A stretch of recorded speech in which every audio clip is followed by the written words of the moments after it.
그는 한때 국가정보원의 베테랑 요원이었다. 비밀스러운 작전과 위험천만한 임무를 수없이 수행하며 그림자 또는 유령이라는 별명으로 불리던 남자. 그의 손목에는 임무 중 입었던 깊은 상처가 흉터로 남아있었다. 이제는 닳고 다른 시계로 가려진 그 상처는 그에게 지난날의 영광과 동시에 잊고 싶은 그림자를 상기시켰다. 그는 가장 위험했던 임무를 마치고 스스로 은퇴를 선택했다. 평범한 삶을 살고 싶었다. 아무도 자신을 알아보지 못하는 곳에서 조용히 그림자처럼 살아가고 싶었다. 그래서 그는 이곳 최고급 아파트에 경비원으로 위장하듯 숨어들었다. 철수의 하루는 단조로웠다. 새벽 2시 야식으로 배달시킨 싸구려 김치찌개에 밥을 말아 먹었다. 고요한 경비실 안에는 숟가락이 그릇에 부딪히는 소리만이 희미하게 울려 퍼졌다. 그는 밥을 먹는 내내 낡은 테이블 위에 놓인 오래된 동양 철학 서적을 읽었다. 겉표지가 다 해지고 너덜너덜해진 책이었다. 무의자연이라는 단어가 그의 눈에 들어왔다. 그는 책에서 시선을 떼고 모니터 너머의 세상을 바라봤다. 화려한 외제차가 드나들고 값비싼 옷을 입은 주민들이 거만한 표정으로 지나가는 이곳에서 철수는 그저 투명 인간 같은 존재였다. 하지만 그의 내면은 여전히 날카로운 감각과 예리한 통찰력으로 가득했다. 그는 모든 것을 관찰하고 모든 것을 기록했다. 그의 낡은 수첩에는 매일 밤 벌어지는 사소한 이상 징후들이 빼곡하게 적혀 있었다. 특정 차량의 반복적인 출입 시간, 이상한 냄새, 늦은 밤 방문하는 의문의 인물들. 그는 이 모든 것을 무심한 듯 기록했다. 하늘 그린빌라의 주민들은 철수를 경비원으로 인식하기보다 그저 투명하고 귀찮은 존재로 여겼다. 특히 강민주는 그들 중에서도 가장 심했다. 펜트하우스에 거주하는 젊은 사업가인 그는 늘 번지르르한 정장 차림에 고급 외제차를 몰고 다녔다. 민주는 자신에게 조금이라도 불편한 일이 생기면 철수에게 모든 잘못을 떠넘겼다. 아저씨, 주차 똑바로 안 합니까? 제 채 흠집 나면 아저씨가 책임질 겁니까? 아니, 경비원이 이 시간에 대체 어디 갔던 겁니까? 택배 왔는데 왜 전화를 안 받아요? 민준의 목소리에는 늘 경멸과 짜증이 섞여 있었다. 그는 철수를 눈을 마주치지도 않았다. 마치 벌레를 대하듯 하대했다. 철수는 묵묵히 고개를 숙일 뿐 아무런 말도 하지 않았다. 그의 무덤덤한 표정 뒤에는 오랜 세월 단련된 인내가 숨어 있었다. 그는 자신의 정체를 숨기기 위해 모든 모욕을 기꺼이 감수했다. 이 아파트에는 최근 새로운 주민이 이사 왔다. 이진우. 그는 마치 그림자처럼 조용히 나타났다. 층수가 높은 곳에 위치한 그의 아파트는 늘 커튼이 쳐져 있었고 그는 주로 밤늦게 검은색 세단을 타고 드나들었다.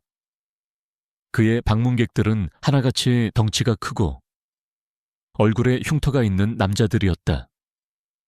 그들은 항상 커다란 여행 가방을 들고 나타났다가 몇 시간 뒤에 사라지곤 했다. 철수는 본능적으로 그에게서 위험한 기운을 감지했다. 이진우는 언뜻 보면 평범한 사업가처럼 보였지만 그의 눈빛은 깊은 어둠과 잔인함으로 가득 차 있었다.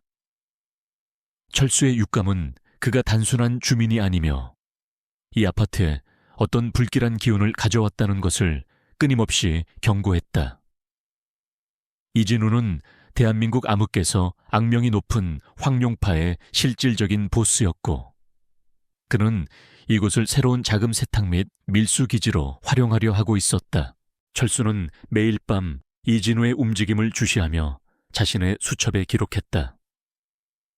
특정 시간에 불이 켜지는 방, 이상한 패턴의 통화 내역, 그리고 그가 들고 다니는 의문의 가방들.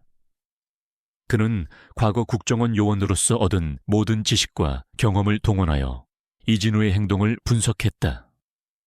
그의 직감은 틀린 적이 없었다. 이곳에서 뭔가 큰일이 벌어지고 있다는 것을 그는 명확히 인지했다. 어느 비바람이 몰아치던 밤이었다.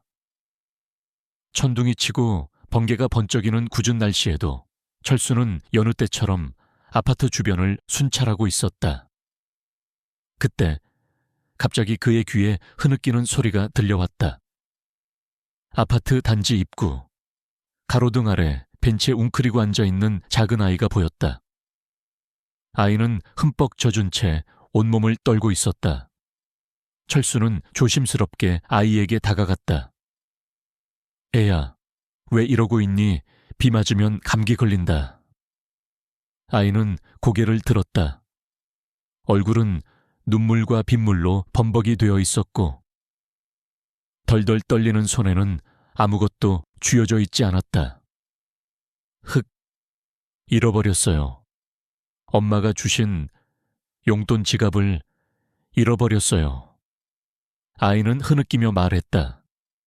철수는 아이의 주변을 꼼꼼히 살폈지만 아무것도 보이지 않았다. 그는 아이를 경비실로 데려와 따뜻한 물을 데워주고 마실 것을 주었다. 아이는 몸을 녹이며 좀 진정된 듯했다. 어디서 잃어버렸니? 철수가 조용히 물었다. 아이는 울먹이며 말했다. 놀이터에서 집에 오는 길에요. 지갑에 엄마가 그림 그려주신 토끼가 있었는데. 아이가 흘린 눈물은 철수의 마음을 움직였다. 그는 무정이를 들고 다른 경비원에게 잠시 자리를 비울 것을 알린 후 젖은 비옷을 걸치고 밖으로 나섰다. 칠흑 같은 어둠 속 빗속을 뚫고 아이가 말한 놀이터로 향했다. 낡고 삐걱거리는 놀이터 구석구석을 살폈다. 흙탕물로 뒤덮인 바닥, 빗물에 젖어 미끄러운 그네 아래, 미끄럼틀 입구. 그의 눈은 과거 수많은 증거를 찾아냈던 것처럼 예리하게 움직였다. 10여 분을 찾아 헤맨 끝에 그는 미끄럼틀 아래 진흙탕에 박혀있는 작은 토끼, 그림이 그려진 낡은 지갑을 발견했다. 지갑 안에는 꼬깃꼬깃한 1,000원짜리 지폐 몇 장과 함께 엄마가 그려준 듯한 작은 토끼 그림이 고스란히 들어있었다. 철수는 지갑을 들고 다시 경비실로 돌아왔다. 아이는 울음을 멈추고 불안한 표정으로 그를 기다리고 있었다. 이거 네 지갑 맞니? 철수가 지갑을 내밀자 아이의 얼굴에 환한 미소가 번졌다. 아이는 지갑을 품에 꼭 안고 눈물을 뚝뚝 흘렸다. 네, 맞아요. 정말 감사합니다. 아저씨, 흐흑, 감사합니다. 아이는 철수에게 몇 번이고 고맙다고 인사했다. 아이의 부모가 급하게 경비실로 찾아왔다.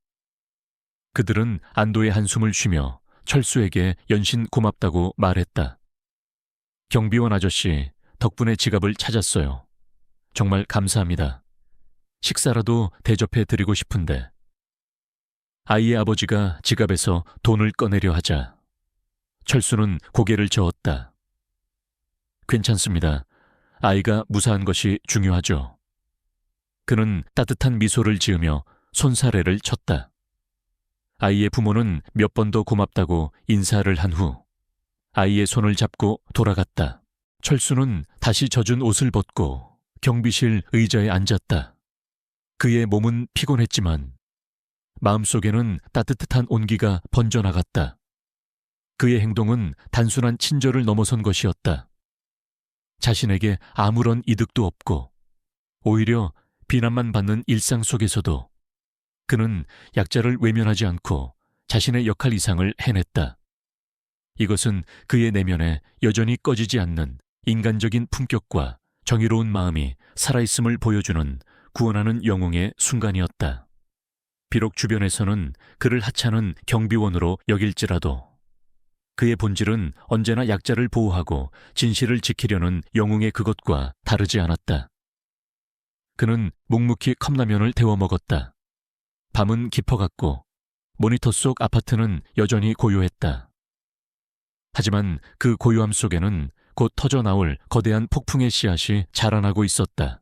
박철수의 경비원 생활은 겉으로 보기에는 평온한 일상의 반복이었지만 그의 내면은 끊임없이 진동하고 있었다. 특히 이진우가 이사온 후부터 그의 예민한 감각은 쉴 새 없이 경고음을 울렸다. 이진우는 하늘 그린빌라 펜트하우스 첼윅 1호에 거주하는 자칭 무역업자였다. 그는 주로 밤에 활동했고 그의 아파트 불빛은 새벽까지 꺼지지 않는 날이 많았다. 철수는 CCTV 화면을 통해 그의 동선을 꼼꼼히 관찰했다. 이진우가 드나들 때마다 그의 주변에는 늘 덩치 큰 경호원들이 그림자처럼 따라붙었다. 그들은 시선조차 주지 않고 묵묵히 이진우를 보좌했지만 철수는 그들의 눈빛에서 냉혹한 폭력성을 읽어냈다. 가장 수상한 점은 이진우의 방문객들이었다. 매주 화요일과 금요일 새벽 고급 외제차 2대가 지하 주차장으로 들어섰다. 차에서 내리는 사람들은 하나같이 어두운 색 정장을 입고 있었고 그들의 손에는 늘 커다란 가죽 서류 가방이 들려 있었다. 그들은 엘리베이터를 타지 않고 굳이 비상계단을 통해 첨입입 1호로 향했다. 몇 시간 뒤 그들은 빈 가방을 들고 다시 사라졌다. 철수는 이 모든 과정을 낡은 수첩에 상세히 기록했다. 특정 인물들의 인상착의 차량 번호, 방문 시간, 그리고 그들이 들고 다니는 가방의 크기와 모양까지. 그의 수첩은 이제 이진우의 수상한 활동에 대한 비밀 보고서가 되어가고 있었다. 그는 과거 국정원 요원 시절의 감각을 되살려 이진우의 움직임을 분석하기 시작했다. 단순한 무역 거래로 보기에는 너무나 은밀하고 수상한 점이 많았다. 그러던 어느 날 밤이었다. 철수가 CCTV 화면을 주시하고 있을 때 지하 3층 비상계단 입구에 수상한 움직임이 포착되었다. 이진우의 부하들 중 2명이 캐비닛이 놓여있는 비상통로 옆에 버려진 공간에서 뭔가 작업을 하고 있었다. 그들의 손에는 망치와 드라이버 같은 공구들이 들려 있었고 그들은 벽을 뜯어내고 있었다. 철수는 직감했다. 저들이 뭘 숨기려 하는구나. 그는 조용히 경비실을 나와 지하 3층으로 향했다. 발소리를 죽여 어둠 속을 걸어갔다. 희미한 비상등 불빛 아래 2 남자가 벽 안쪽에 무언가를 설치하고 있었다. 그들의 대화는 낮게 웅걸거렸지만 철수는 그들의 입에서 CCTV, 도청, 자금 같은 단어들을 희미하게 들을 수 있었다. 그들은 감시 시스템을 구축하려는 것이 분명했다. 철수가 현장을 발견하고 경찰에 신고하려던 찰나였다. 갑자기 뒤에서 차가운 목소리가 들려왔다. 경비원 아저씨, 이 시간에 여기서 뭘 하시는 겁니까? 철수는 본능적으로 몸을 돌렸다. 이진우였다. 그의 뒤에는 건장한 체격의 경호원 2명이 그림자처럼 서 있었다. 이진우의 눈빛은 칼날처럼 날카로웠다. 그는 철수의 손에 들린 낡은 손전등이 자신들의 작업 현장을 비추고 있는 것을 확인했다. 철수는 순간적으로 침착함을 유지하려 애썼다. 순찰 중이었습니다. 지하 3층에서 인기척이 들려서 혹시 무슨 문제라도 있으신지요? 철수는 최대한 평범한 경비원처럼 연기했다. 하지만 이진우의 눈은 이미 그를 꿰뚫어 보고 있었다. 문제는 없어 보입니다만 경비원 아저씨는 밤중에 쓸데없는 곳에 호기심이 많으신 것 같군요. 이진우의 입꼬리가 비웃음처럼 살짝 올라갔다. 그의 뒤에 있던 경호원들이 철수에게 한 발짝 다가섰다. 철수는 긴장했지만 표정은 변하지 않았다. 쓸데없는 호기심이 아니라 주민의 안전을 위한 업무입니다. 이곳은 비상 통로라서. 그만. 이진우가 손을 들어 철수의 말을 끊었다. 그의 눈빛은 순식간에 차가운 살기를 띄었다. 내 집 근처에서 뭘 하든 경비원 아저씨가 알 바 아닙니다. 그리고 당신은 날 너무 많이 알고 있는 것 같군요. 이진우의 마지막 말은 명백한 위협이었다. 그는 철수의 손목에 묶인 낡은 시계 아래로 희미하게 보이는 흉터를 발견했다. 그의 눈이 순간 번뜩였다. 그는 철수에게서 평범한 경비원 이상의 기운을 느낀 것이다. 이진우는 경호원들에게 눈짓했다. 경호원 중 한 명이 철수에게 다가와 그의 멱살을 잡았다. 철수는 저항하지 않았다. 그는 묵묵히 멱살을 잡힌 채 이진우를 응시했다.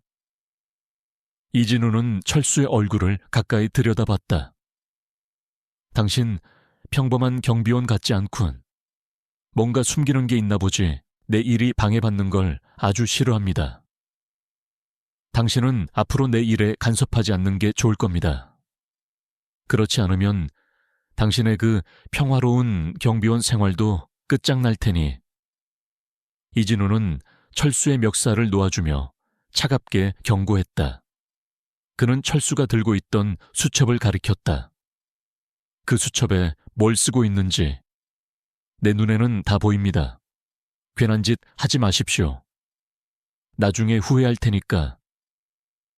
이진우는 돌아서서 지하 통로 안으로 사라졌다. 그의 부하들도 서둘러 그를 따라갔다. 이진우가 사라진 후에도 철수는 한참 동안 그 자리에 서 있었다. 그의 심장이 격렬하게 뛰었다. 이진우가 자신을 의심하고 있다는 것을 직감했다. 그의 은밀한 경비원 생활은 이제 끝장났다. 그는 더 이상 과거의 그림자 속에 숨어 지낼 수 없게 되었다. 이진우의 협박은 단순한 위협이 아니었다. 그것은 철수에게 피할 수 없는 싸움을 선포한 것이나 다름없었다. 경비실로 돌아온 철수는 낡은 수첩을 펼쳐들었다. 이진우의 범죄 정황이라고 쓰인 페이지는 이제 더욱 상세한 정보들로 채워져 있었다. 그는 수첩을 덮고 창밖을 내다봤다. 고층 아파트의 불빛들은 차갑게 빛나고 있었다. 그는 자신이 오랫동안 외면하려 했던 임무, 즉 사람들을 보호해야 하는 본능적인 사명감이 다시 깨어나는 것을 느꼈다. 과거에 위험했던 임무들은 이제 그의 피 속에 흐르는 DNA처럼 느껴졌다. 그는 더 이상 이진우의 비리를 모른 척할 수 없었다. 이 아파트는 단순한 건물이 아니었다. 그의 새로운 삶의 터전이자 이제는 그가 지켜야 할 영역이었다. 철수는 잠시 망설였다. 평범한 삶을 살고 싶다는 간절한 바람은 아직 그의 마음속에 남아 있었다. 하지만 동시에 그는 이진우 같은 악인들이 무고한 사람들을 해치는 것을 도저히 용납할 수 없었다. 특히 이 아파트에는 어린아이들도 많이 살고 있었다. 며칠 전 그가 지갑을 찾아주었던 아이의 해맑은 미소가 그의 눈앞에 아른거렸다. 그는 그 아이들을, 그리고 이 아파트의 모든 주민을 지켜야 한다고 생각했다. 비록 그들이 자신을 하찮게 여길지라도 그들에게는 잘못이 없었다. 밤이 깊어질수록 철수의 결심은 더욱 굳건해졌다. 그는 낡은 경비원복의 주머니에 손을 넣었다. 그의 손은 손목의 흉터를 무심코 어루만졌다. 그 흉터는 그에게 지난날의 고통스러운 임무를 상기시켰지만 동시에 그가 가진 특별한 능력과 책임감을 일깨워 주었다. 그는 더 이상 과거의 유령이 아니었다. 그는 이제 이 아파트의 안전을 책임지는, 비록 겉으로는 평범해 보일지라도 내면에는 누구보다 강한 의지와 능력을 품고 있는, 숨겨진 영웅심다. 들였다. 철수는 CCTV 화면을 다시 응시했다. 화면 속 이진우의 아파트층은 여전히 불이 환하게 켜져 있었다.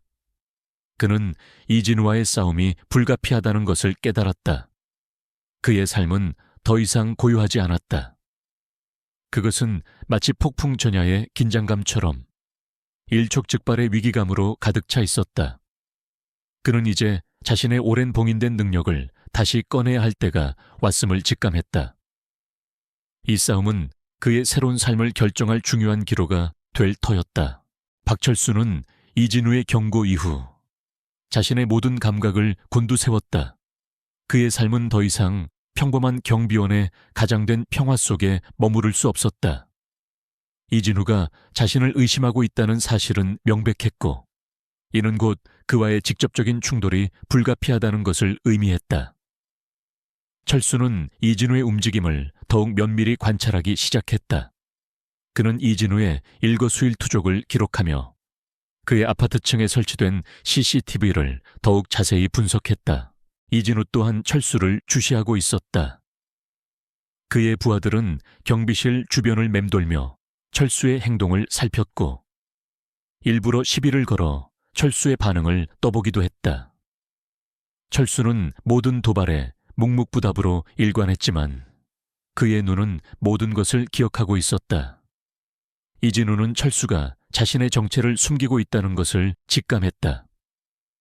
그는 철수가 단순한 경비원이 아님을 확인하기 위해 은밀하면서도 치밀한 계획을 세웠다. 그러던 어느 화창한 오후였다. 아파트 단지 내에서 작은 소란이 일어났다. 지하 주차장에서 막 빠져나오려던 강민준의 고급 세단이 갑자기 굉음을 내며 미끄러졌다. 운전자는 민준이 아닌 그의 운전기사였다. 운전기사는 당황한 듯 핸들을 제대로 조작하지 못했고 차는 속도를 줄이지 못한 채 엉뚱한 방향으로 돌진했다. 주차장 출구에는 막 놀이터에서 돌아오던 한 어린아이가 서 있었다. 아이는 차량의 돌진에 놀라 그 자리에 얼어붙었다. 이 상황은 경비실 CCTV 화면에 그대로 중계되었다. 철수의 눈이 순간 번뜩였다. 그는 망설일 틈도 없이 경비실 문을 박차고 뛰쳐나갔다. 그의 움직임은 나이든 경비원의 그것이 아니었다. 마치 먹잇감을 향해 돌진하는 맹수처럼. 그의 몸은 본능적으로 움직였다. 그는 바람처럼 주차장 출구로 달려갔다. 위험해. 철수의 외침과 동시에 미끄러지던 차량은 아이에게 닿기 직전이었다. 찰나의 순간 철수는 몸을 날려 아이를 거칠게 밀쳐냈다. 아이는 안전하게 옆으로 넘어졌지만 철수의 몸은 그대로 돌진하는 차량의 측면에 부딪혔다. 쿵 하는 둔탁한 소리와 함께 철수의 몸이 크게 휘청거렸다. 그는 충격으로 인해 잠시 정신을 잃을 뻔했지만 이내 이를 악물고 버텼다. 차량은 가까스로 멈춰 섰다. 운전기사는 새하얗게 질린 얼굴로 핸들을 잡고 있었다. 이 모든 상황은 마치 슬로우 모션처럼 흘러갔다. 멀리서 이 상황을 지켜보고 있던 두 명의 인물이 있었다. 한 명은 펜트하우스 창밖에서 여유롭게 아래를 내려다보고 있던 이진우였다. 그의 눈은 철수가 보여준 상상 초월의 민첩함과 순발력에 경악으로 물들었다. 그는 철수가 평범한 경비원이 아니라는 것을 확신했다. 그의 입꼬리가 섬뜩하게 올라갔다. 흥미로운 놈이군, 숨겨진 재능이라. 그는 그 순간 철수가 자신의 계획에 큰 방해가 될 수 있음을 직감했다. 다른 한 명은 이 사건의 당사자 중 한 명인 강민준이었다. 그는 마침 지하 주차장으로 내려오던 중이었다. 그는 차량이 미끄러지고 철수가 몸을 날리는 모든 과정을 눈앞에서 목격했다. 그의 눈에는 놀라움과 함께 알 수 없는 복잡한 감정이 스쳐 지나갔다. 그는 늘 철수를 하찮게 여겼지만 지금 눈앞에서 벌어진 일은 그의 상식을 완전히 뒤엎는 것이었다. 민주는 자신도 모르게 멍하니 서서 철수를 바라봤다. 아이의 부모가 놀이터에서 달려와 아이를 끌어안고 안도했다. 아이는 울음을 터뜨렸지만 다친 곳은 없었다. 철수는 어깨를 부여잡고 고통스러운 표정으로 비틀거렸다. 차량에 부딪힌 충격으로 그의 어깨는 심하게 멍들고 뼈에 금이 간 듯했다. 하지만 그는 아무렇지도 않은 듯 태연하게 일어섰다. 괜찮으십니까? 부모님 아이는 다친 곳 없나요? 그는 자신의 통증을 애써 숨기며 아이의 안위를 먼저 살폈다. 강민주는 천천히 철수에게 다가갔다. 그의 얼굴에는 여전히 놀라움과 혼란이 뒤섞여 있었다. 그는 철수의 다친 어깨를 바라봤다. 아저씨, 괜찮으십니까? 제 차가 죄송합니다. 민준의 목소리는 평소의 오만함 대신 당황과 미안함으로 가득했다. 철수는 아무 말 없이 고개를 살짝 끄덕일 뿐이었다. 아저씨, 어떻게 그렇게 빨리 움직일 수 있었죠? 보통 사람이면 불가능할 텐데. 민주는 철수의 과거를 전혀 알지 못했기에 그의 행동이 더욱 미스터리하게 느껴졌다. 철수는 그저 희미하게 미소 지으며 말했다. 경비원이라서 주민의 안전이 최우선입니다. 그의 대답은 너무나 평범했지만 민준의 뇌리에는 깊이 각인되었다. 민준은 평소 철수를 무시했지만 지금 이 순간만큼은 그에게서 설명할 수 없는 경외심을 느꼈다. 그는 철수에게 병원에 가볼 것을 권했지만 철수는 괜찮다며 사양했다. 이진우는 자신의 아파트에서 이 모든 상황을 지켜본 후 차가운 미소를 지었다. 그는 휴대폰을 들어 누군가에게 전화를 걸었다. 내가 말했던 경비원, 그놈에 대해 자세히 알아봐. 그의 모든 과거를 파헤쳐. 평범한 놈이 아니야. 그리고 내 계획에 방해가 될 놈이다. 이진우의 목소리에는 단호함이 섞여 있었다. 그는 철수의 존재가 자신의 거대한 계획에 예상치 못한 변수가 될 수 있음을 깨달았다. 그는 더 이상 철수를 단순한 경비원으로 취급하지 않았다. 철수는 이제 그가 경계해야 할 대상자이 되었다. 며칠 후 이진우는 아파트 관리사무소를 찾아갔다. 그의 얼굴에는 온화한 미소가 걸려 있었지만 그의 눈빛은 차가웠다. 관리소장님, 최근 경비원 박철수 씨에 대한 주민 불만이 많다고 들었습니다. 업무 태만도 심하고 심지어 과잉 대응으로 주민들에게 불쾌감을 주는 경우도 있다던데 말입니다. 이진우는 거짓 소문을 퍼뜨리며 철수를 해고시키려 했다. 관리소장은 당황했다. 아닙니다. 이진우 고객님. 박철수 경비원은 성실하고 책임감이 강한 분이십니다.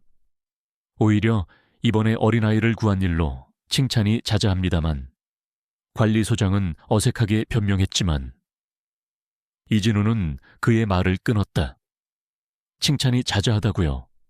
제 눈에는 그저 오버하는 행동으로밖에 보이지 않습니다만 주민의 안전은 중요하지만 위험천만한 행동으로 자신까지 다치게 하는 것은 무능한 것 아닙니까? 그리고 그분 뭔가 비밀이 많은 것 같더군요. 혹시 전과 기록은 없습니까? 이진우는 철수의 과거를 캐내려 했다. 관리소장은 이진우의 압박에 당황했지만 함부로 대답할 수 없었다. 그것은 개인정보라서 저희가 함부로 말씀드릴 수 없습니다. 이진우는 비웃듯이 콧방귀를 뀌었다. 하긴 그렇겠죠. 하지만 저런 위험한 사람이 우리 아파트의 안전을 책임진다는 건 불안해서 살 수가 없군요. 재검토를 요청합니다. 안 그러면 저도 더 이상 이 아파트에 살기 어려울 것 같군요. 이진우의 말에는 명백한 협박이 담겨 있었다.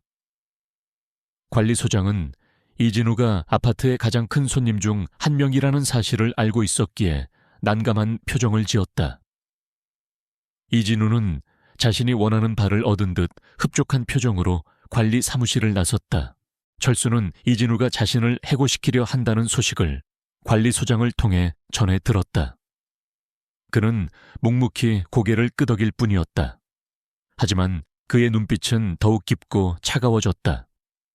이진우의 행동은 예상했던 바였다. 그는 이제 자신의 정체가 서서히 드러나고 있음을 알고 있었다. 이진우와의 싸움은 이제 피할 수 없는 현실이 되었다. 그는 밤늦게 경비실에 홀로 앉아 낡은 수첩을 펼쳤다. 이진우의 범죄 정황을 기록한 페이지에 새로운 정보들을 추가했다. 그의 손목의 흉터가 더욱 선명하게 느껴졌다. 그의 과거가 그의 발목을 잡을 수도 있었지만 동시에 그것은 그의 가장 강력한 무기이기도 했다. 이 싸움에서 그는 더 이상 숨지 않을 것이었다. 박철수는 이진우의 노골적인 압박을 온몸으로 느끼고 있었다. 지하 주차장에서의 사건 이후 이진우는 철수를 제거하기 위해 더욱 교활하고 집요한 방법을 사용하기 시작했다. 그의 목표는 철수를 경비원에서 해고시키고 아파트에서 완전히 몰아내는 것이었다. 먼저 이진우는 아파트 관리사무소에 끊임없이 민원을 제기했다. 그는 철수가 업무 태만이 심하고 주민들에게 불친절하며 심지어는 수상한 행동을 한다는 거짓 소문을 퍼뜨렸다. 그의 영향력 아래에 있는 일부 주민들까지 동원하여 철수에 대한 불만을 쏟아내게 만들었다. 관리사무소는 이진우의 압력에 시달렸고 결국 철수에게 경고 조치를 내리고 그의 근무 시간을 늘리는 동시에 급여를 삭감하는 등 불이익을 주기 시작했다. 철수는 매일 밤낮 없이 일해야 했고 그의 몸은 급격히 지쳐갔다. 하지만 그는 묵묵히 모든 것을 견뎌냈다. 그의 눈빛은 흔들림 없었다. 이진우의 압박은 여기서 그치지 않았다. 그는 철수의 일거수일투족을 감시했다. 철수가 순찰을 돌 때마다 그의 부하들이 그림자처럼 따라붙었고 일부러 철수에게 시비를 걸거나 사소한 실수를 유도하여 그를 공용에 빠뜨리려 했다. 한 번은 철수가 순찰 중이던 복도에 고의로 물을 쏟아놓아 그가 미끄러지게 만들었고 또 다른 날에는 경비실 전원을 갑자기 차단하여 철수가 당황하게 만들었다. 이 모든 것은 철수의 인내심을 시험하고 그를 정신적으로 압박하려는 이진우의 치밀한 계략이었다. 하지만 철수는 굴하지 않았다. 그는 압박이 심해질수록 이진우의 범죄를 더욱 철저히 파헤쳐야 한다는 사명감을 느꼈다. 그는 자신의 과거 국정원 요원 시절의 모든 경험과 기술을 동원했다. 그는 낡은 경비실 컴퓨터에 간단한 해킹 프로그램을 설치하여 이진우의 아파트층에 설치된 CCTV를 역감시하기 시작했다. 또한 그는 이진우의 부하들이 사용하는 무전 주파수를 몰래 감청하여 그들의 대화를 엿듣기도 했다. 그의 수첩은 이제 이진우의 범죄에 대한 방대한 데이터베이스가 되어가고 있었다. 철수는 이진우가 단순히 자금 세탁이나 밀수만을 하는 것이 아님을 직감했다. 그의 감은 이진우가 훨씬 더 거대하고 위험한 범죄를 계획하고 있음을 알려주었다. 그는 이진우의 아파트에 드나드는 수상한 인물들을 미행했고 그들이 주고받는 물건들을 유심히 관찰했다. 그는 이진우가 국제적인 마약 밀매 조직과 연루되어 있으며 이 아파트 지하에 거대한 비밀 창고를 구축하고 있다는 충격적인 사실을 알아냈다.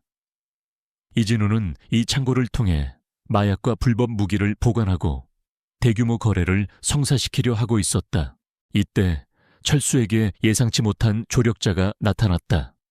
윤지혜 여사. 그녀는 하늘 그린 빌라 5복 3회 거주하는 우아하고 자상한 노부인이었다. 윤 여사는 과거 고등학교 교사였으며 은퇴 후에는 조용히 그림을 그리며 여생을 보내고 있었다. 그녀는 철수가 경비원으로 부임한 이후 유일하게 그에게 따뜻한 미소를 건네고 종종 직접 만든 반찬이나 따뜻한 차를 가져다 주던 사람이었다. 그녀는 철수가 겪는 부당한 대우를 안타깝게 여겼고 그의 묵묵한 성실함을 높이 평가했다. 어느 날 윤 여사는 철수에게 조심스럽게 말을 건넸다. 박 경비원님, 요즘 많이 힘드시죠? 강민준, 그 젊은이가 너무 심하게 구는 것 같아서 제가 다 마음이 아픕니다. 윤 여사의 따뜻한 말에 철수는 오랜만에 진심 어린 미소를 지었다. 괜찮습니다. 사모님, 다 제 할 일인걸요. 아니에요.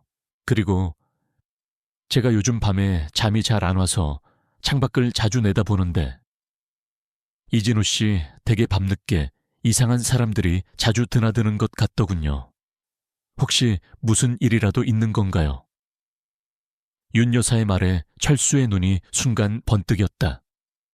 그녀는 무심코 던진 말이었지만 철수에게는 중요한 단서가 되었다.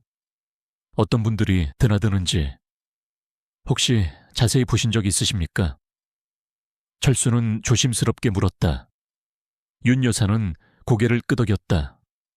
네, 주로 검은 옷을 입은 남자들이에요. 그리고 강민준 씨도 가끔 그 집으로 들어가는 걸 봤어요. 밤늦게 몰래 들어가는 것 같던데. 윤 여사의 마지막 말에 철수의 심장이 철렁했다. 강민준이 이진우와 연루되어 있다니. 그는 강민준이 이진우의 범죄에 어떤 식으로든 관련되어 있을 가능성을 직감했다. 윤 여사는 철수에게 자신도 모르게 중요한 정보를 제공한 것이었다. 그 후로 윤 여사는 철수의 비공식적인 눈과 귀가 되어주었다. 그녀는 철수가 직접 볼 수 없는 주민들의 동향이나 이진우의 수상한 움직임을 철수에게 은밀히 알려주었다. 철수는 이진우의 다음 행보를 예측했다. 그는 이진우가 대규모 마약 및 무기 거래를 계획하고 있으며 이를 위해 아파트의 복잡한 지하 주차장과 비밀 통로를 이용하려 한다는 것을 알아냈다. 특히 그는 이진우가 아파트 전체에 화재 대피 훈련을 이용할 것이라는 정보를 입수했다.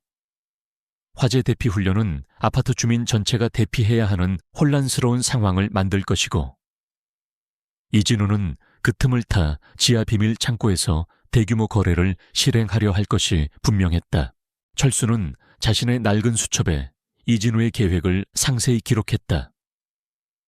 D-Day, 화재 대피 훈련 당일 밤, 타겟 지하 4층 비밀 창고, 미션 거래, 현장 급습 및 증거 확보. 그는 이진우의 계획을 막기 위해 모든 것을 걸어야 했다. 그는 더 이상 숨어 지낼 수 없었다. 그의 과거가 그를 부르고 있었다. 그는 밤늦게 경비실에 홀로 앉아 낡은 지도를 펼쳤다. 아파트 지하 주차장의 복잡한 구조와 비상 통로, 그리고 이진우가 사용하는 비밀 창고의 위치를 표시했다. 그는 침투 경로와 탈출 경로를 면밀히 계획했다. 그는 혼자였다. 경찰에 신고하기에는 증거가 불충분했고 이진우의 조직은 너무나 거대했다. 섣불리 움직였다가는 오히려 자신이 위험에 처할 수 있었다. 그는 자신의 오랜 경험과 지혜를 믿어야 했다. 화재 대피 훈련은 이틀 뒤로 예정되어 있었다. 철수에게는 시간이 많지 않았다. 그는 훈련 당일 밤 모든 주민이 대피하여 혼란스러운 틈을 타 이진우의 비밀 창고로 잠입하여 결정적인 증거를 확보하고 그의 범죄를 세상에 폭로해야 했다. 그의 심장은 격렬하게 뛰었지만 그의 눈빛은 차분하고 결연했다. 그는 다시 한번 자신의 손목에 있는 흉터를 어루만졌다. 그것은 그에게 지난날의 아픔을 상기시켰지만 동시에 그가 가진 그림자로서의 능력을 일깨워 주었다. 그는 이제 자신의 진정한 정체를 드러내야 할 때가 왔음을 직감했다. 하늘 그린빌라는 그의 마지막 전장이 될 터였다. 2025년 7월 8일 밤. 하늘 그린빌라는 고요함 속에 긴장감이 맴돌았다. 예정된 화재 대피 훈련 시간. 아파트 단지 전체 요란한 경보음이 울려 퍼졌고 주민들은 안내에 따라 일사불란하게 건물 밖으로 대피하기 시작했다. 이 혼란 속에서 박철수의 눈빛은 더욱 날카로워졌다. 그는 이 모든 것이 이진우가 계획한 거대한 범죄의 서막임을 알고 있었다. 경보음이 잦아들고 주민들의 대피가 어느 정도 마무리될 무렵 철수는 비상 계단을 이용해 지하 4층으로 향했다. 그의 발걸음은 소리 없이 정확하게 움직였다. 이진우가 비밀 창고로 이용하는 공간은 지하 주차장에서도 가장 외진 곳에 위치해 있었다. 철수는 과거 국정원 시절 익혔던 잠입 기술을 활용해 CCTV의 사각지대를 이용하고 보안 시스템을 우회하며 목표 지점으로 접근했다. 그의 몸은 비록 세월의 흔적을 담고 있었지만 임무 수행에 있어서는 20대 못지않은 민첩함을 보여주었다. 희미한 비상등 불빛 아래 지하 4층에 버려진 창고 앞에는 건장한 체격의 경호원 2명이 입구를 지키고 있었다. 그들은 무정이를 들고 주변을 경계하고 있었다. 철수는 폐기된 소화전 뒤에 몸을 숨기고 그들의 움직임을 주시했다. 그는 순간에 빈틈을 노렸다. 경호원들이 서로 무언가를 주고받으며 잠시 한눈을 파는 찰나 철수는 그림자처럼 움직여 그들 뒤로 접근했다. 한 명의 목을 팔로 감싸 기절시키고 다른 한 명의 팔을 꺾어 무정이를 빼앗은 뒤 완벽하게 제압했다. 그의 움직임은 군더더기 없이 간결하고 정확했다. 쓰러진 경호원들의 몸을 구석으로 옮겨 숨긴 후 철수는 비밀 창고의 철문 앞에 섰다. 낡은 철문은 잠겨 있었지만 철수에게는 아무런 문제가 되지 않았다. 그는 주머니에서 작은 도구를 꺼내 능숙하게 자물쇠를 열었다. 딸깍 하는 소리와 함께 철문이 열렸다. 창고 안은 어둠 속에 잠겨 있었지만 코를 찌르는 역한 냄새와 함께 섬뜩한 기운이 감돌았다. 철수는 조심스럽게 안으로 들어섰다. 그의 눈이 어둠에 익숙해지자 거대한 상자들이 쌓여있는 모습이 보였다. 상자들 사이에는 플라스틱으로 된 수많은 봉투가 놓여 있었는데 그 안에는 흰색 가루가 가득했다. 마약이었다. 그리고 한쪽 구석에는 총기류와 칼날이 번뜩이는 무기들이 즐비했다. 이진우가 마약 밀매와 불법 무기 거래를 계획하고 있다는 철수의 직감은 틀리지 않았다. 철수는 창고 안쪽으로 더 깊숙이 들어갔다. 그때 안쪽에서 낮게 운걸거리는 목소리가 들려왔다. 그는 몸을 숙여 기척 없이 소리가 나는 곳으로 다가갔다. 창고 안쪽에는 간이 테이블이 놓여 있었고 그 주위로 이진우와 그의 부하들 그리고 낯선 외국인들이 앉아 있었다. 그들은 테이블 위에 놓인 마약 샘플을 확인하며 심각한 얼굴로 대화를 나누고 있었다. 물건은 최고급이다.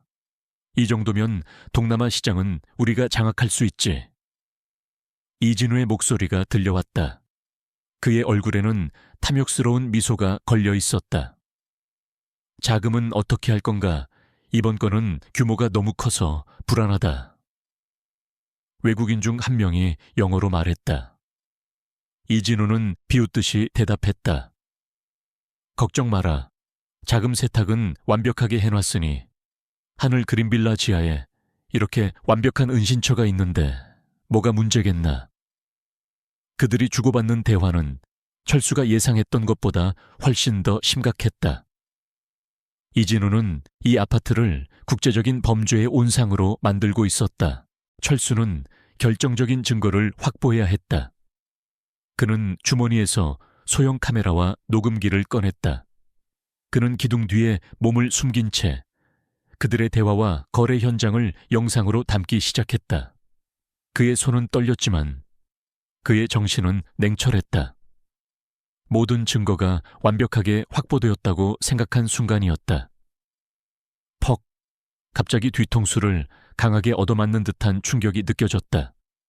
철수는 눈앞이 깜깜해지며 바닥에 쓰러졌다. 그의 손에 들려있던 카메라와 녹음기가 튕겨져 나갔다. 이런 미친 늙은이가 감히 어디를 엿들어. 이진우의 부하 중 한 명이 몽둥이를 든 채 철수를 노려보고 있었다. 철수가 잠입하는 것을 눈치챈 이진우가 미리 부하를 배치해 놓았던 것이다. 철수는 정신을 차리려 애썼지만 머리에서 피가 흘러내리는 것을 느꼈다. 그 순간 이진우가 그의 앞에 나타났다. 이진우의 얼굴에는 섬뜩한 미소가 걸려 있었다. 아, 경비원 아저씨, 제가 분명 경고하지 않았습니까? 쓸데없는 호기심이 당신 목숨을 앗아갈 거라고. 이진우는 철수의 멱살을 잡고 거칠게 일으켜 세웠다. 그의 눈빛은 광기에 휩싸여 있었다. 당신 정체가 뭐야? 왜 이런 곳까지 기어들어온 거지? 내 놈이 국정원 끈앞풀인 줄 알았다. 이진우는 철수의 얼굴을 가까이 들이대며 으르렁거렸다. 철수는 이를 악물고 그를 노려봤다. 당신 같은 쓰레기가 감히 이 아파트 주민들을 위험에 빠뜨리는 걸 가만두지 않을 겁니다. 철수는 고통 속에서도 똑바로 이진우를 응시했다. 이진우는 철수의 비웃음에 더욱 격분했다. 이 늙은이가 아직도 정신을 못 차렸군. 내 놈이 뭘 할 수 있는데 이곳에서 내 시체를 발견해도 아무도 이상하게 생각하지 않을 거야. 그냥 평범한 경비원이 괴한에게 죽임을 당한 걸로 처리될 테니 이진우는 손짓하여 부하들에게 철수를 처리하라고 지시했다. 부하들이 몽둥이를 들고 철수에게 달려들었다. 철수는 비틀거리는 몸을 이끌고 방역하려 했지만 이미 머리를 심하게 다친 상태였다. 그는 몇 번의 타격을 피했지만 결국 수적으로 열세였다. 그가 쓰러지는 순간 그의 눈은 희미하게 열린 창고 문 너머를 향했다. 그의 시야에 잡힌 것은 어둠 속에 숨어 자신을 지켜보고 있는 한 인물이었다. 강민준이었다. 강민준은 화재 대피 훈련 도중 문득 윤지혜 여사의 말이 떠올랐다. 강민준 씨도 가끔 그 집으로 들어가는 걸 봤어요.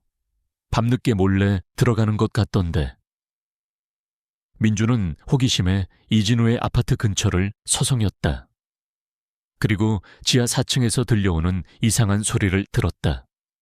그는 조심스럽게 문틈으로 창고 안을 엿보았다. 그가 본 것은 충격적인 광경이었다. 마약과 무기들, 그리고 철수가 피를 흘리며 이진우의 부하들에게 매맞는 모습이었다. 민준은 심장이 멎는 듯했다. 그가 늘 하찮게 여겼던 늙은 경비원 박철수. 그가 이토록 위험한 곳에서 홀로 싸우고 있다니. 그리고 이진우의 입에서 흘러나온 말들. 국정원 끈앞풀, 시체, 평범한 경비원. 이 모든 것이 민준의 머릿속에서 퍼즐처럼 맞춰졌다. 민준은 자신이 그동안 얼마나 어리석고 오만했는지 깨달았다. 그는 몸서리쳤다. 민준은 주저할 틈도 없이 행동했다. 그는 IT 전문가답게 침착하게 자신의 휴대폰을 꺼내 들었다. 그는 지하 주차장에 복잡한 네트워크를 단숨에 해킹하여 아파트 전체의 비상전력을 제어하는 시스템에 침투했다. 그리고는 딸깍 하는 소리와 함께 아파트 전체의 전력을 일시적으로 차단했다. 창고 안은 순식간에 칠흑 같은 어둠에 휩싸였다. 젠장 무슨 짓이야? 이진우와 그의 부하들은 갑작스러운 정전에 당황하며 혼란에 빠졌다. 그들의 무정의도 먹통이 되었다. 이 틈을 놓치지 않고 철수는 본능적으로 몸을 일으켜 부하들을 향해 방역했다. 그는 어둠 속에서 감각적으로 움직이며 부하들을 하나씩 제압했다. 그의 움직임은 정확했고 치명적이었다. 이진우는 총을 꺼내려 했지만 철수는 이미 그의 팔을 꺾어 총을 빼앗았다. 혼란스러운 틈을 타 민주는 창고 문을 활짝 열어젖혔다. 그리고는 자신의 휴대폰으로 이미 녹화해두었던 이진우의 범죄 현장을 언론사에 실시간으로 제보했다. 동시에 아파트 외부에서 사이렌 소리가 들려오기 시작했다. 경찰이었다. 철수는 미리 준비했던 무정의로 이현우 기자에게 자신의 위치와 상황을 알렸고 이현우 기자는 곧바로 경찰에 신고했던 것이다. 경찰 특공대가 지하 창고로 들이닥쳤다. 꼼짝마 모두 손들어 타는 외침과 함께 총성이 울려 퍼졌다. 이진우와 그의 부하들은 순식간에 제압당했다. 마약과 불법 무기, 그리고 그들의 모든 범죄 증거들이 현장에서 확보되었다. 이진우는 체념한 듯 바닥에 주저앉았다. 그는 철수를 향해 증오심 가득한 눈빛을 보냈다. 철수는 피투성이가 된 채 힘없이 서 있었다. 그의 몸은 만신창이가 되었지만 그의 눈빛은 승리자의 그것이었다. 그 순간 강민준이 철수에게 달려왔다. 그의 얼굴은 눈물과 땀으로 범벅이 되어 있었다. 아저씨, 괜찮으세요? 제가 너무 죄송합니다. 정말 제가 얼마나 바보 같았는지. 흑흑. 민주는 철수의 손을 잡고 흐느꼈다. 그의 눈물은 진심이었다. 그는 자신이 그동안 얼마나 오만하고 어리석었는지, 그리고 자신이 하찮게 여겼던 이 늙은 경비원이 얼마나 위대한 영웅이었는지 깨달았다. 경찰이 이진우를 연행해 가는 동안 아파트 주민들이 지하로 내려와 상황을 파악하기 시작했다.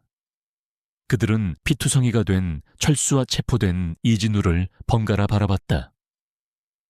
경비원이 마약 조직과 싸웠다는 믿기 힘든 사실에 주민들은 경악을 금치 못했다. 그리고 곧이어 현장에 도착한 언론사 기자들이 카메라 플래시를 터뜨리며 이 모든 상황을 생중계했다. 이현우 기자가 주민들에게 마이크를 내밀자 한 주민이 떨리는 목소리로 말했다. 저 경비원 아저씨가 우리 아파트를 구한 영웅이셨어요. 우리가 그동안 얼마나 그분을 무시했는지. 주민들의 얼굴에는 죄책감과 후회가 가득했다. 그들은 이제야 박철수가 어떤 사람이었는지 깨달았다. 그들은 자신들이 그동안 얼마나 어리석었는지, 그리고 얼마나 귀중한 사람을 함부로 대했는지 깨달았다. 그 순간 박철수는 더 이상 하찮은 경비원이 아니었다. 그는 모두의 존경을 받는 진정한 영웅으로 우뚝 섰다. 하늘 그린빌라 지하 4층에서 벌어진 충격적인 사건은 대한민국 사회에 거대한 파문을 일으켰다. 박철수 경비원의 활약으로 이진우가 이끄는 국제 마약 및 무기 밀매 조직은 완벽하게 와해되었고, 그의 모든 범죄는 세상에 낱낱이 공개되었다. 언론은 연일 이 사건을 대서특필했고, 박철수의 이름은 하늘 그린빌라의 영웅으로 전국에 알려졌다. 그의 과거 국정원 요원으로서의 경력 또한 뒤늦게 밝혀지면서 그는 숨겨진 영웅이라는 찬사를 받았다. 이진우는 마약 밀매, 불법 무기거래, 살인미수, 조직폭력 등 수많은 혐의로 기소되었다. 그의 범죄는 너무나 명백했고, 박철수가 확보한 증거들과 강민준의 결정적인 도움이 더해져 그는 변명의 여지조차 없었다. 결국 이진우는 법정 최고형인 무기징역을 선고받았다. 그의 거대한 범죄 조직은 산산조각 났고, 그의 모든 불법 자산은 국고로 환수되었다. 그의 이름은 이제 한국 사회에서 탐욕과 악의 상징으로 기억될 것이었다. 이진우의 몰락은 단순한 한 개인의 처벌을 넘어 우리 사회의 어두운 이면에 뿌리내린 거대한 부패 사슬을 끊어내는 계기가 되었다. 수많은 정치인과 재계 인사들이 이진우와의 연루 혐의로 줄줄이 구속되었고, 대한민국은 한동안 이진우 게이트의 후폭풍에 휩싸였다. 사건이 마무리된 후 박철수는 병원에서 치료를 받았다. 그의 몸은 만신창이가 되었지만 그의 마음은 놀랍도록 평온했다. 지난 몇 년간 그를 짓눌렀던 불안감과 외로움이 사라지고 비로소 진정한 평화가 찾아온 듯했다. 그는 병실 침대에 누워 창밖의 파란 하늘을 바라봤다. 그동안 자신이 지켜냈던 하늘 그린빌라가 고요하고 안전하게 느껴졌다. 그의 병실에는 매일같이 방문객이 끊이지 않았다. 가장 먼저 달려온 사람은 강민준이었다. 그는 박철수의 침대 옆에 무릎을 꿇고 앉아 흐느꼈다. 아저씨, 제가 정말 죄송합니다. 제가 얼마나 어리석고 교만했는지 용서해 주십시오. 흑흑. 민준의 눈에는 진심 어린 후회와 죄책감이 가득했다. 그는 과거 자신이 박철수에게 행했던 모든 모욕적인 언행을 떠올리며 고개를 들지 못했다. 박철수는 조용히 민준의 어깨를 두드려 주었다.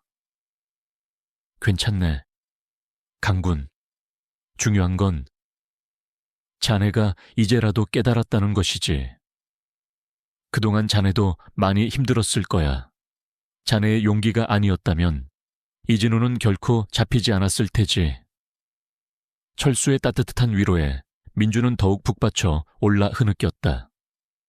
민준은 그 후로 매일같이 병실을 찾아와 박철수를 간호하고 말벗이 되어주었다.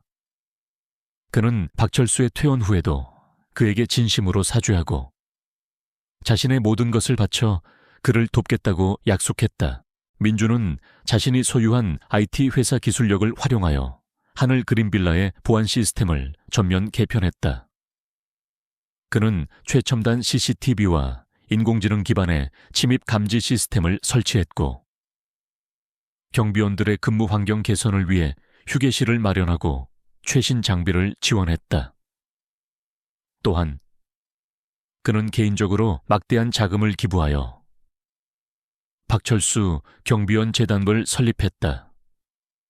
이 재단은 전국 경비원들의 권익 향상과 복지 증진을 위한 활동을 펼치는 것을 목표로 했다.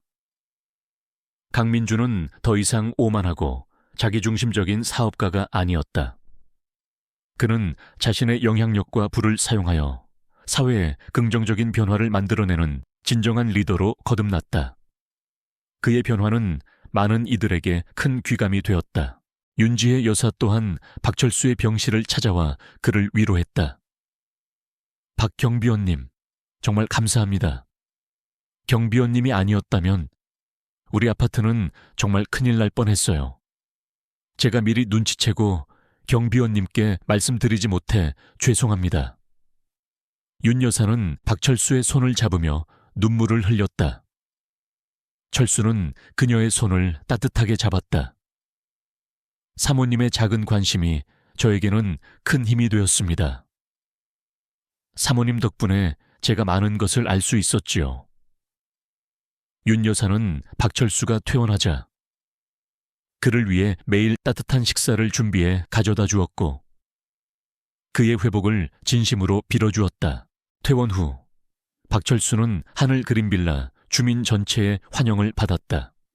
주민들은 그에게 감사패를 전달하고 성금을 모아 그에게 전달하려 했다.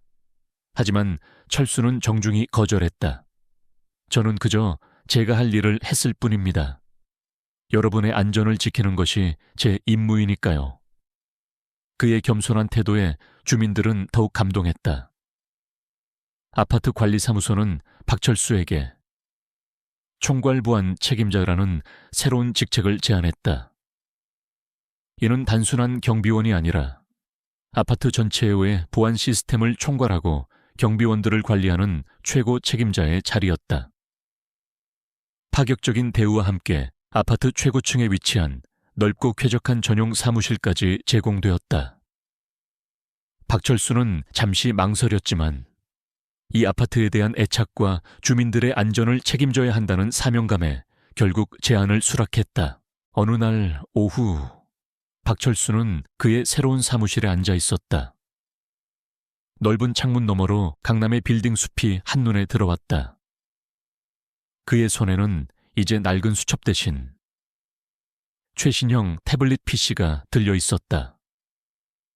태블릿 PC 화면에는 새로 개편된 아파트 보안 시스템이 실시간으로 표시되고 있었다. 그는 이제 더 이상 고독한 그림자 속에서 홀로 싸우지 않았다.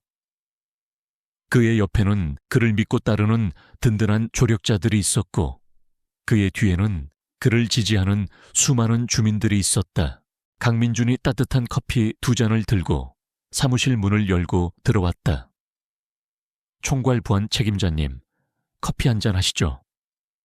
민준의 얼굴에는 장난기 섞인 미소가 걸려 있었다. 철수는 빙긋이 웃으며 커피잔을 받아 들었다. 고맙네. 강군. 두 사람은 창가에 나란히 앉아 커피를 마셨다. 고요한 침묵 속에서 민준이 먼저 입을 열었다. 아저씨, 아니, 박 총괄님, 지난 일을 생각하면 아직도 너무 부끄럽습니다. 제가 그때 아저씨를 그렇게 하대하지 않았다면 더 일찍 이진우의 정체를 알아낼 수도 있었을 텐데. 민준의 목소리에는 여전히 후회가 서려 있었다. 철수는 고개를 저었다. 과거는 과거일 뿐이네. 중요한 건 우리가 그 잘못을 바로잡았다는 것이지. 자네도 그때 큰 용기를 내주지 않았나. 자네가 시스템을 마비시키지 않았다면 나는 아마 그곳에서 이진우에게 당했을지도 모르네. 철수의 말에 민준은 고개를 숙였다. 제가 아저씨를 보면서 정말 많은 것을 배웠습니다. 돈이나 명예보다 더 소중한 가치가 있다는 것을요. 이제는 제가 아저씨를 돕고 싶습니다. 아저씨가 걸어가시는 그 길에 저도 함께하고 싶습니다. 민준의 눈빛은 진심으로 빛나고 있었다. 철수는 그의 어깨를 두드려 주었다. 자네의 마음 고맙게 받겠네. 우리가 함께라면 이 아파트는 세상에서 가장 안전하고 평화로운 곳이 될 걸세. 박철수는 이제 더 이상 숨지 않았다. 그는 자신의 정체를 세상에 드러내고 그가 가진 모든 능력을 사회를 위해 사용하고 있었다. 그의 삶은 오랜 겨울잠에서 깨어나 새로운 봄을 맞이한 듯했다.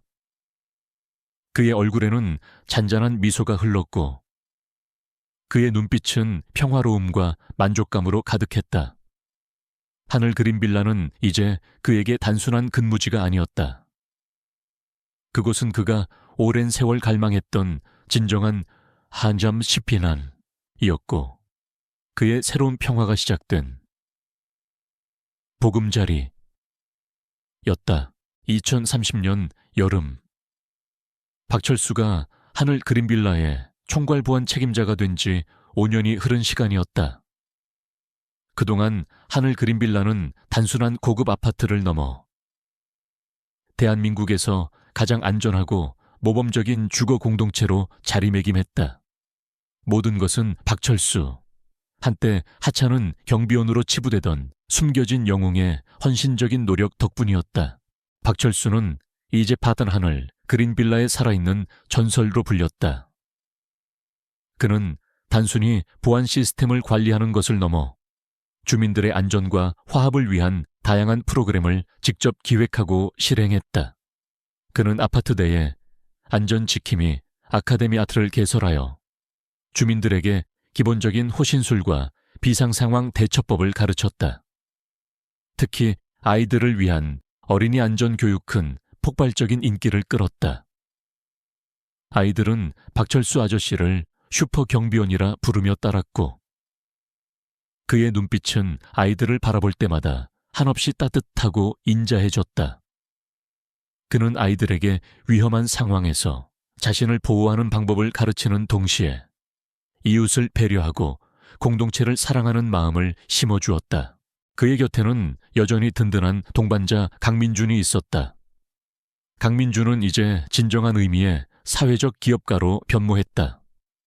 그는 자신의 IT 회사를 통해 하늘 그린 빌라의 첨단 보안 시스템을 지속적으로 업그레이드했고 더 나아가 전국 각지의 아파트 단지에 안전 솔루션을 제공하는 사업을 확장했다. 그의 성공은 더 이상 돈과 명예를 위한 것이 아니었다. 그는 박철수 경비원 재단의 이사장으로서 열악한 환경에서 일하는 전국의 경비원들의 처우 개선과 복지 증진을 위해 막대한 자금을 기부하고 끊임없이 목소리를 냈다. 강민준은 각종 언론 인터뷰에서 박철수의 이야기를 꺼내며 박철수 총괄님은 제 인생의 멘토이자 제가 존경하는 유일한 분입니다. 그분 덕분에 저는 돈보다 중요한 가치를 깨달았습니다라고 공개적으로 존경심을 표했다.